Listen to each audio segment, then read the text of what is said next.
দৈনিক প্রথম আলো পত্রিকাকে জাতির কাছে ক্ষমা চাইতে হবে বলে মন্তব্য করেন বাংলাদেশ জামায়াতে ইসলামীর আমির ডক্টর শফিকুর রহমান।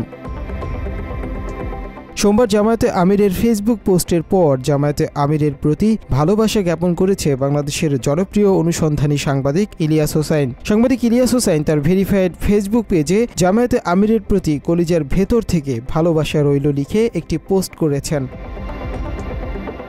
প্রথম আলো পত্রিকায় গত ৩০ মার্চের পত্রিকায় ঈদ শুভেচ্ছার কার্টুনে কুকুরের ছবি ব্যবহার করেছিল। ওই ঘটনায় বাংলাদেশের অন্যান্য দলগুলো নিশ্চুপ থাকলেও জামায়াতে আমির ডক্টর শফিকুর রহমান তীব্র নিন্দা জানিয়েছেন। তিনি ওই ঘটনার প্রেক্ষিতে প্রথম আলোকে জাতির কাছে ক্ষমা চাইতে বলেন। বাংলাদেশের জনপ্রিয় অনুসন্ধানী সাংবাদিক ইলিয়াস হোসাইন দীর্ঘদিন ধরে প্রথম আলোর ষড়যন্ত্র ফাঁস করার মাধ্যমে বাংলাদেশের মানুষকে সতর্ক করে আসছিলেন। প্রথম আলোর বিরুদ্ধে বাংলাদেশে ভারতের পরিকল্পনা বাস্তবায়ন করার তথ্যভিত্তিক একাধিক ভিডিও সাংবাদিক ইলিয়াস হোসাইন তার ফেসবুক পেজ ও ইউটিউব চ্যানেলে প্রচার করেছেন। সাংবাদিক ইলিয়াস হোসাইন বিভিন্ন সময় দাবি করেছেন প্রথম আলো দেশের নানান গুরুত্বপূর্ণ ঘটনায় পক্ষপাতমূলক সংবাদ প্রচার করে। প্রথম আলো সংবাদ বিশ্লেষণের মাধ্যমে ভারতের সঙ্গে সূক্ষ্ম ষড়যন্ত্রে লিপ্ত থেকে দেশবিরোধী কর্মকাণ্ড সংগঠন করার তথ্য প্রচার করতে দেখা গেছে সাংবাদিক ইলিয়াস হোসাইনকে। এর আগে গত ৩০ অক্টোবর ২০২৪ সাংবাদিক ইলিয়াস হোসাইন তার অনুসন্ধানী অনুষ্ঠান 15 মিনিটসে প্রথম আলোর বিরুদ্ধে একটি অনুসন্ধানী প্রতিবেদন প্রকাশ করেন। জঙ্গি সাজিয়ে আটকের তালিকা করা হতো প্রথম আলোর অফিসে শিরোনামের ওই অনুষ্ঠানে পত্রিকাটি কিভাবে ভারতের পরিকল্পনা বাস্তবায়ন করে বাংলাদেশের জঙ্গি নাটক মঞ্চস্থ করত সে বিষয়ে চাঞ্চল্যকর সব তথ্য উঠে আসে। এই পত্রিকার মাধ্যমে বাংলাদেশের মানুষ সবচেয়ে বেশি জঙ্গিদের খবর জেনে থাকেন। জঙ্গিরা মাঠে কার্যক্রম শুরু করবার আগেই এই পত্রিকার অফিস তা জেনে যায়, আর তারা যা জানে সেটাই আইন শৃঙ্খলা বাহিনীকে জানানো হয়। এরপর আইন শৃঙ্খলা বাহিনী ঠিক সেভাবেই কাজ করে যেভাবে এই পত্রিকাটি চায়, আর পত্রিকাটি সেটাই চায় যেটা আমাদের পাশের দেশ ভারত চায়। যে পত্রিকার কথা বলছি তার নাম প্রথম আলো। পত্রিকাটি সম্পর্কে আপনাদের সকলেরই মোটামুটি জানা আছে, কিন্তু আজকে আপনাদের নতুন কিছু তথ্য জানাবো যেভাবে হয়তো এর আগে কখনো চিন্তা করেননি। প্রতিবেদনে সাংবাদিক ইলিয়াস হোসাইন প্রথম আলোর বিরুদ্ধে নানান তথ্য উপস্থাপন করে দাবি করেন পিলখানা হত্যাকাণ্ডে ভারত ও শেখ হাসিনা সরকারকে সরাসরি সহায়তা করেছিল প্রথম আলো পত্রিকার সম্পাদক মতিউর রহমান। ভারতীয় পরিকল্পনা নিখুঁতভাবে বাস্তবায়ন করতে প্রথম আলো পিলখানা হত্যাকাণ্ডের ঘটনায় ভিত্তিহীন সংবাদ প্রচার করে তদন্ত ভিন্ন খাতে প্রভাবিত করার মাধ্যমে ভারতকে সহায়তা করেছেন বলে তথ্য উঠে আসে ওই প্রতিবেদনে। পত্রিকায় কি শিরোনাম হবে, কোন নিউজ হবে, কারা বিশেষজ্ঞ হিসেবে মতামত দেবেন সবই প্রস্তুত করে রেখেছিল প্রথম আলো। এছাড়া বাংলাদেশে বিভিন্ন সময় জঙ্গি নাটক মঞ্চস্থ করতে প্রথম আলোর ভূমিকা তুলে ধরা হয় অনুসন্ধানী প্রতিবেদনে। একই সাথে পিলখানা হত্যাকাণ্ডকে কেন্দ্র করে মেজর জিয়াকে যেভাবে জঙ্গি জিয়া সাজিয়েছিল প্রথম আলো সে বিষয়ে চাঞ্চল্যকর তথ্য দেন জনপ্রিয় ওই সাংবাদিক। প্রথম আলো পত্রিকাটিতে প্রকাশিত প্রতিটি সংবাদে মেজর জিয়ার নামের আগে জঙ্গি শব্দটি লেখা হয়েছে, অথচ কথিত পেশাদার একটি পত্রিকা জঙ্গি শব্দটি লিখতে দাড়ি, কমা, কোলন, সেমিকোলন কিংবা কোট আনকোট কোনো চিহ্ন ব্যবহার করেনি।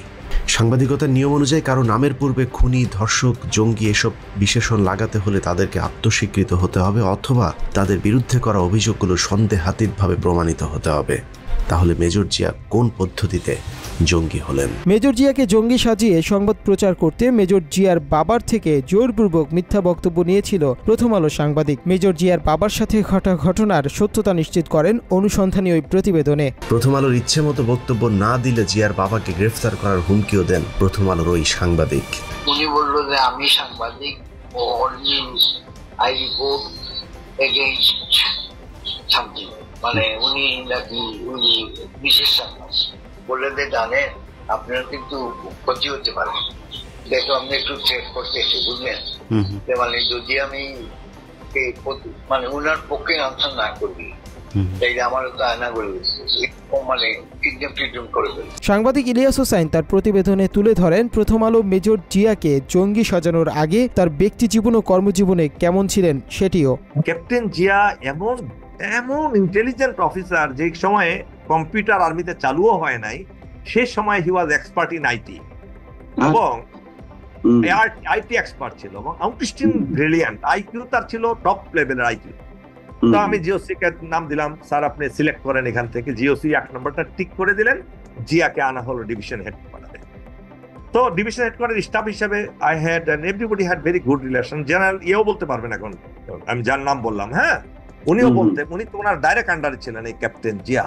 তার কাজকর্ম এত সুন্দর, এত গোছালো, যে একজন সামরিক অফিসার যেটা হওয়া উচিত। মাত্র 30% টাকায় জমির মালিক হয়ে নতুন বাংলাদেশের গড়ে তোলার স্বপ্ন দেখা বাংলা বসতি। এছাড়া সাংবাদিক ইলিয়াস হোসাইন আরেকটি অনুসন্ধানী প্রতিবেদনে 2004 সালের 21শে আগস্ট গ্রেনেড হামলার ঘটনাতেও প্রথম আলো ভারতের ষড়যন্ত্রের সঙ্গে লিপ্ত ছিল বলে অভিযোগ করেন। ওই ঘটনাতেও ভারতকে বাঁচাতে প্রথম আলো ব্যাপক ভূমিকার তথ্য তুলে ধরা হয়। ভারতের অব্যাহত চাপের পরেও 21শে আগস্ট নিয়ে স্বচ্ছ তদন্ত চলতে থাকায় সব গোমর ফাঁস হয়ে যাবার আশঙ্কা দেখা দেয়, আর তাতেই প্রথম আলোকে মাঠে নামায় ভারতকে বাঁচানো সেই লড়াইয়ে প্রথম আলো যা করেছে তার প্রতিটি পদক্ষেপ ছিল ভয়ঙ্কর দেশবিরোধী। 21 আগস্ট গ্রেনেড হামলার ঘটনায় আলোচিত জজ মিয়া নাটক মঞ্চস্থ করেছিল প্রথম আলো। জজ মিয়া নাটক মঞ্চস্থ করে সারা বাংলাদেশে আলেম নির্যাতনের ঘটনা ঘটায় পত্রিকাটি। এ বিষয়ে অনুসন্ধানী ওই প্রতিবেদনে চাঞ্চল্যকর তথ্য প্রকাশ করা হয়। প্রথম আলোর ওই ট্রাম্প কার্ডের উপর ভর করে বিএনপি, জামায়াত এবং সর্বোপরি বাংলাদেশের আলেম সমাজের উপরেই গেল 15 বছর ধরে চলেছে নির্মম জুলুম, নির্যাতন আর গণহত্যা। একটা গণমাধ্যম চাইলে কত ধ্বংসযজ্ঞ চালাতে পারে তার নিকৃষ্ট উদাহরণ 21শে আগস্টের গ্রেনেড হামলা নিয়ে প্রথম আলো যে খেলা করেছে সেটি। গ্রেনেড হামলার ঘটনায় ভারতের সম্পৃক্ততা আড়াল করতে জজ মিয়া নাটক শুরু করেছিল প্রথম আলো। ওই ঘটনার সত্যতা নিশ্চিত করতে সিআইডির তৎকালীন বিশেষ পুলিশ সুপার রুহুল আমিনের সাথে কথোপকথনের একটি কল রেকর্ড প্রচার করেন সাংবাদিক ইলিয়াস হোসাইন। এই মামলাতে এই যে জজ মিয়া যে নাটকটা বলা হয়েছিল ওই সময়ে, যে জজ মিয়া নাটক, এই জজ মিয়া নাটকটা আসলে আপনারা কেন সাজালেন? এটা কেন করতে হলো? এটা শুরু করলো প্রথম আলো, কি জানি নাম সুন্দর মতো একটা সাংবাদিক, বুঝছেন, টিপু সুলতান, টাকা দেয়, এটা করে সেটা করে, টাকা দেয়, মান্থলি দেয়, এটা দিয়ে শুরু করলো। পত্রিকাটি সে সময় জজ মিয়াকে নিষ্পাপ দাবি করে ধারাবাহিক সংবাদ প্রচার করে গোয়েন্দা সংস্থাকে প্রশ্নবিদ্ধ করেছিল বলে জানা যায়। তবে অনুসন্ধানী সাংবাদিক ইলিয়াস হোসাইন তার প্রতিবেদনে জজ মিয়ার বিরুদ্ধে একাধিক মামলার সত্যতা তুলে ধরেছেন। জজ মিয়া তার জবানবন্দিতে আরেকটি মামলার কথা স্বীকার করেছেন। সেখানে তিনি বলেছেন তিনি টিকাটুলি অফিসার হলের পেছনে মেসে থাকতেন। সেখানে থাকাকালীন পুলিশ তাকে মেসের চৌকির নিচ থেকে বোমা ও অস্ত্র সহ গ্রেফতার করেছিলেন। সেই মামলায় তার 7 বছর জেল হয়েছিল। 2 বছর পর তার বাবা মা তাকে জেল থেকে জামিনে মুক্ত করান। জজ মিয়া নাটক তৈরিতে অর্থ বিনিয়োগেরও তথ্য প্রকাশ করা হয় প্রতিবেদনে। প্রথম আলোর সাংবাদিক জজ মিয়াকে মিথ্যা বলার জন্য নগদ অর্থ ও চাকরির প্রলোভন দেখিয়েছিল বলে জানায় জজ মিয়া। প্রথম আলো আপনাকে কি কি সুযোগ সুবিধা দিয়েছে, কি কারণে প্রথম আলোর কথায় আপনি সব জায়গায় যাইতেন, প্রথম আলোর অফিসে যাইতেন? প্রথম আলো আপনাকে কখনোই কোনো টাকা পয়সা দেয়নি? হ্যাঁ, 2 লক্ষ টাকা আমার ট্রিটমেন্টের জন্য দিচ্ছে। এটা তো আমি কেউই আপনাকে টাকা টুকা দেয়?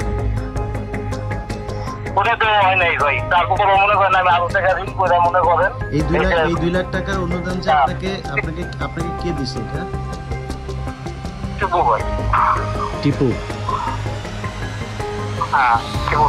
মানে না সেগুলি জানি।